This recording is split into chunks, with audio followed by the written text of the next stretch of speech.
বলিউডে এমন অনেক তারকা আছেন যারা পড়াশোনা শেষ না করেই নিজেদের প্রতিভা আর পরিশ্রমে সাফল্যের শিখরে পৌঁছেছেন। তাদের মধ্যে অন্যতম হলেন আলিয়া ভাট।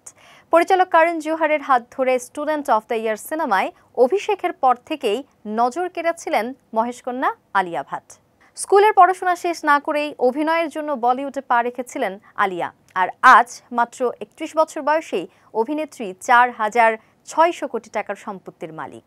সেই সঙ্গে ক্যারিয়ারও রয়েছে একাধিক সুপারহিট সিনেমা।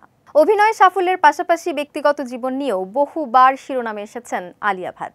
বিয়ের আগেই গর্ভবতী হওয়ায় আলোচনার কেন্দ্রবিন্দুতে চলে আসেন অভিনেত্রী। বিয়ের 7 মাসের মধ্যেই কন্যা সন্তানের জন্ম দেন তিনি। তবে সেসব বিতর্ককে পেছনে ফেলে এখন তিনি বলিউডের প্রথম সারির অভিনেত্রী। শুধু সিনেমা নয়, প্রযোজনা ও ব্যবসাতেও সফল আলিয়া ভাট। দামি বাড়ি, দামি অ্যাপার্টমেন্টের পাশাপাশি একাধিক ব্যবসার মালিক অভিনেত্রী। কম শিক্ষিত হলেও তার কাজ ও প্রতিভা তাকে আজ এই জায়গায় নিয়ে এসেছে।